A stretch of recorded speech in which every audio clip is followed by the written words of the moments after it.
आज का टॉपिक है हमबिस्तरी की शरिया आकाम। दोस्तों, हमबिस्तरी इंसानी जिंदगी की एक अहम हिस्सा है और हम मुसलमानों के लिए दुनिया में हर कदम पहले से मुकर्रर है। यानी अल्लाह ताला ने हमारे लिए क्या हुक्म दिया हुआ है और इसी प्रकार से हमबिस्तरी के लिए भी हमें जायज और नाजायज की पहलू जानना जरूरी है। ये आम बात है, हमारी शारीरिक जरूरत है हमबिस्तरी, इसलिए इस्लाम में जल्दी से जल्दी शादी कर लेने की भी हुक्म है। शादी के बाद अपनी बीवी के साथ जानवरों जैसी हरकतें ना करें, इसलिए उस वक्त के आकाम पर तवज्जो दें। आजकल इस मसले को लेकर युवाओं में बहुत ज्यादा उत्तेजना देखने को मिलता है और मोबाइल सबके हाथ में है, इसलिए वो हर नाजायज हरकतें देखते रहते हैं और सीखते रहते हैं। इसलिए भी और ज्यादा जरूरी हो जाता है कि इन्हें सही राह दिखाकर जायज नाजायज की पहचान अमल कराया जाए। कुरान में आता है, तुम्हारे बीवियां तुम्हारे लिए खेती जैसी है। दूसरी ओर ये भी फरमान है, तुम उनके लिए लिबास हो और वे तुम्हारी लिबास है। मतलब ये निकला कि आजादी है, फिर भी तुम्हें कुछ बंदिशों का ध्यान रखना पड़ेगा। जाओ अपनी खेती पर जैसे चाहिए वैसे, लेकिन ध्यान रहे एक दूसरे के लिए इज्जत, हाया, दुख, दर्द और मर्यादा। हम सब में यौन उत्तेजना जरूर है, लेकिन इसे पार्टनर के साथ मुकम्मल तरीके से आनंद लेने में सफलता के लिए बहुत जानकारी जरूरी है। इन जानकारियों में इस्लामिक आकाम की जानकारी हर मुस्लिम के लिए जरूरी है। कुछ भी आप अपने हिसाब से नहीं कर सकते। अपनी पत्नी को नीचे लेटा कर करना, ऊपर लेकर करना, दोनों पावों को कंधे पर रख कर करना, आजू बाजू हर किस्म की कलाकारी जायज है, लेकिन मलद्वार से मैथुन हराम है। पूरी शरीर चूम सकते हैं, पत्नी भी आपकी पूरी शरीर चूम सकती है, लेकिन पत्नी की गुप्तांग चूसना हया के खिलाफ है और पुरुष की यौनांग पत्नी द्वारा चूसना हया के खिलाफ है।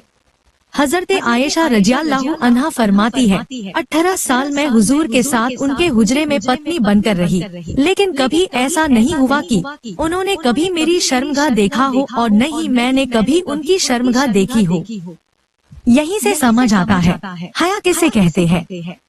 बेहयाई इस्लाम में बिल्कुल वर्जित है।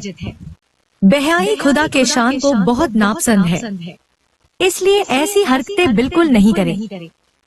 जब पत्नियां मासिक बीमार रहती उस वक्त भी उनके साथ आप हमबिस्तरी नहीं कर सकते, हराम है। बीवी की गुप्तांग छोड़कर दो और तरीके से भी बीवी के साथ वीर्य स्खलन किया जा सकता है। एक, बीवी से कहना, स्तनों को जोड़कर दोनों हाथों से दबाकर उसके बीच लुब्रिकेशन के मदद से आप अपनी पुरुषांग ऊपर नीचे करके आप उनके साथ हमबिस्तरी की आनंद ले सकते हैं। 2, बीवी पति की गुप्तांग पकड़कर मैथुन करें, इससे भी आप फारिग हो सकते हैं। याद रहे, महिलाएं बहुत शर्मीली होती है, इसलिए शुरुआत में आपको अपनी बीवी के प्रति प्रेम, आदर, सम्मान और मर्यादित भाव से बातें, उसके बाद में उसे आलिंगन और उनकी उन स्थानों को छूना, सहलाना, चूमना उन्हें आपके लिए दीवाना बना सकती है। महिलाओं की गुप्तांग की ऊपरी हिस्से में एक जगह है जिसका नाम क्लिटोरिया है। होंठ, कानों के निचली हिस्सा, गर्दन और नितंब यौनोक्रिया उत्तेजना के लिए बहुत महत्वपूर्ण होती है। स्तनों को चूसना जायज है, सहलाना जायज है, लेकिन पत्नी को इससे तकलीफ पहुँचे ऐसा हरकतें नाजायज है। स्तनों को उस समय चूसना सही नहीं है जब उनमें दूध होती हो, क्योंकि पति के लिए पत्नी की दूध हराम है। और अगर कभी किसी मौके में गलती से दूध मुंह में आ गया हो तो उसी समय कुल्ली करके मुंह साफ कर लें। दूध का उपभोग न करें, हराम है। इंटरकोर्स से पहले जो भी क्रिया होती है उसे फोरप्ले कहते हैं।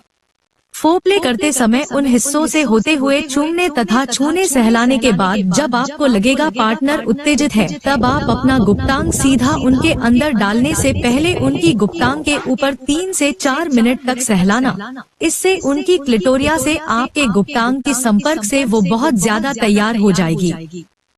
फिर इंटरकोर्स करना, इससे वो आपसे पहले फारिग हो जाएगी और आपकी जीवन में कभी इस विषय को लेकर कोई शिकायत नहीं आएगी। याद रखना, इस्लाम आपको जिन बातों से निषेध करता है उससे रक्षा करना ही मेरे इस वीडियो बनाने का मकसद है। बाकी जो आपके लिए जायज है उन बातों को अलग अलग सोर्सिंग से इकट्ठे करके पेश की गई है।